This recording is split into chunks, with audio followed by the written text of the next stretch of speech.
There are some wonderful rivalries in world rugby. One of the greats is obviously the Wallabies against the All Blacks. But for me, the greatest rivalry in world rugby is not so much nation versus nation, it's backs versus forwards. And as Fitzy alluded to, the forwards are the big, strong, tough, aggressive, charismatic, witty, handsome, intelligent individuals who spend 80 minutes of every game selflessly trying to get the ball so they can give it to the backs, who either drop it or kick it away. And as an ex-rugby forward, my greatest fear is that my son will grow up to become a back. I think let him be a pimp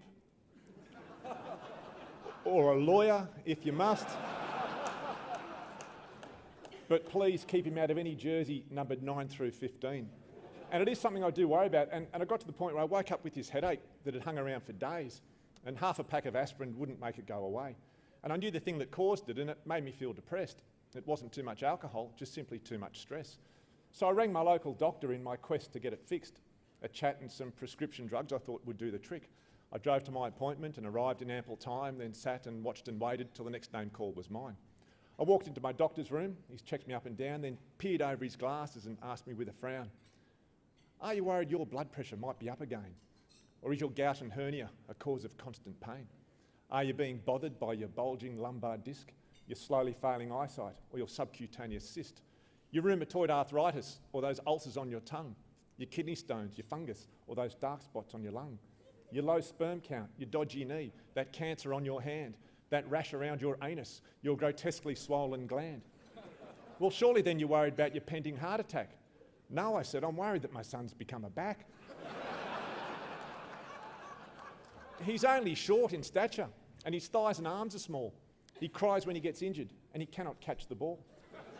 He'd rather kick than tackle, and his nose is deadly straight. He'd rather hang out with his mum than drink beer with a mate. His ears aren't cauliflowered, and he will not tape his head, and every night by 8 o'clock he's tucked up in his bed. He's fast, and he's elusive, and the girls all think he's cute, and as for scrums and lineouts, well, he hasn't got a clue.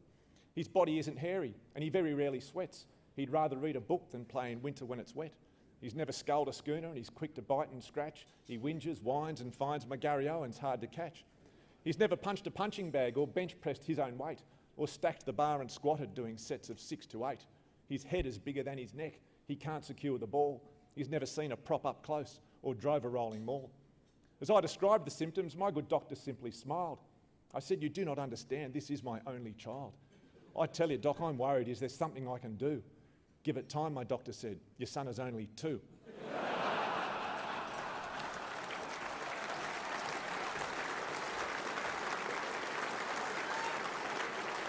Thank you.